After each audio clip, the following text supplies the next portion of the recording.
For BWYellowJackets.com, I'm Brendan Gulick, joined by Rachel Bender of our women's soccer team. After Rachel caps off not just a great season, but a tremendous career here at Baldwin-Wallace. We're certainly very proud of all that you've accomplished. Rachel, this year became basically the first player in program history to sweep all of the major national awards.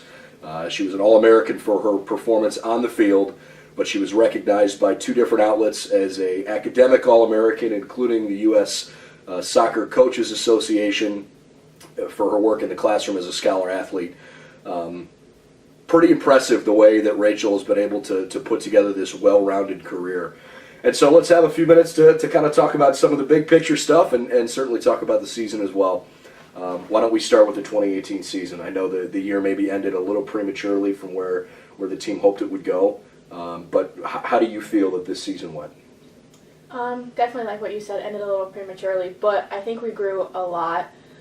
We came in with Jim, our new coach, about 2 years ago, and the first year was a little bit of an adjustment, and it was just a challenge for us. But this year, I think we grew a lot. We set team values, core values, we called them, and we really put them in place, and we grew from them. And I think we lived out our team values, whereas last year we kind of went through the motions, but this year I think we grew a lot individually and as a team. So at the end of the day, that sets them in a good place for next year and the years after. Statistically this season, you didn't necessarily score as many goals as you have in years past. You took a lot of shots, but most of your shots put the ball in an area where rebound goals happened or they were really threatening balls. So if you just look at the pure goal scorers or assist totals this year, someone might have thought you had a down year. And I don't think that's necessarily fair to say. In fact, I think Jim Woytkin even referenced he thought this was your best season. Mm-hmm. How did you feel, if you can try to take a look at the big picture of this season, whatever goals you set for yourself or whatever your expectations were, how do you feel things went? I think things went good.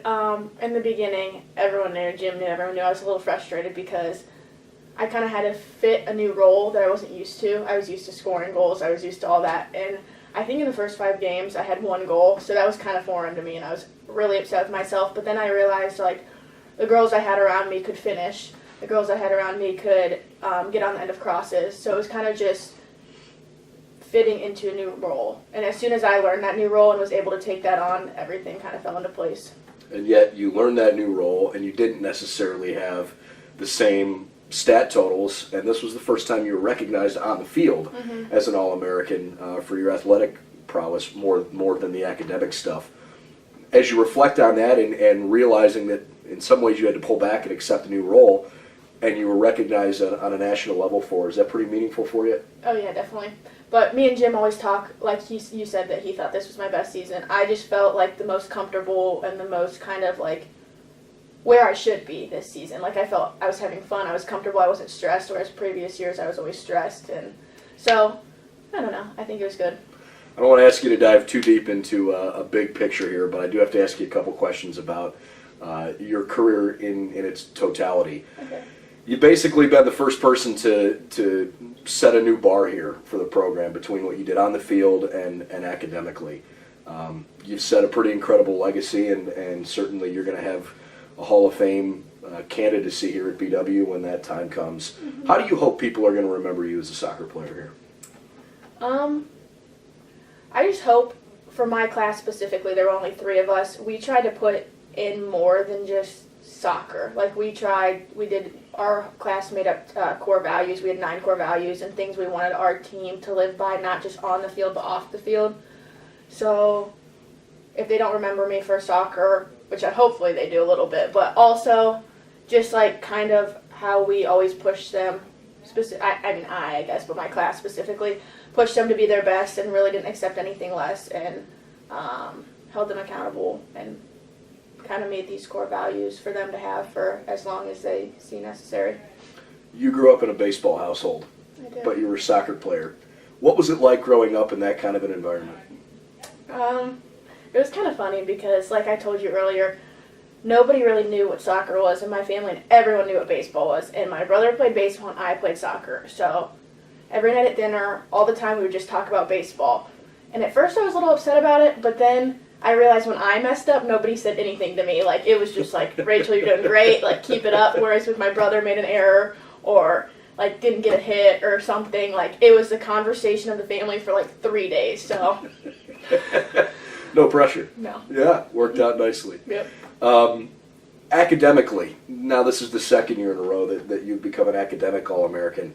How much emphasis and effort do you put into your studies and trying to balance the time management piece of your schedule? Because especially when you're in season, it's really challenging to put that all together. Oh, yeah, time management was difficult for me, especially my freshman and sophomore year, because that's when I took the heavier loads, and now that it's lightening up a little bit, it's been a little bit easier, but, I mean, time management is big. You have to be able to manage your time if you want to get good grades, do well in your sport, still have friends, take naps when you need to. So, I just think time management is critical. So, and if you learn that early on, it really becomes easier as your years go on. Have you felt that this experience at BW has been as fulfilling for you as you could have hoped? Or maybe the better way to say it is when you were a high school senior, right, and you thought college soccer is something that's attainable for me, it's something that I want. Do these 4 years measure up to what you hoped they could? Yeah, honestly, I'd say they measure up to more than I hoped. When I was coming in as a freshman, I didn't really know stuff like this existed. I remember I got first team All-OAC my freshman year, and I didn't even know what that was. Like, I was like, I didn't know that they made OAC teams. So this is all kind of like every year it was something like, oh, okay. So definitely missed a championship. Would have loved to have a championship, but other than that, I was really happy with it. Well, it's been incredibly fun to watch you throughout your career. And if you choose to continue to try to play elsewhere, we'll certainly be supportive of that. But good luck to you, and thanks for making the Yellow Jacket community so proud of you. Thank you. All right, Rachel Bender of our women's soccer program, pretty arguably the most accomplished player in program history.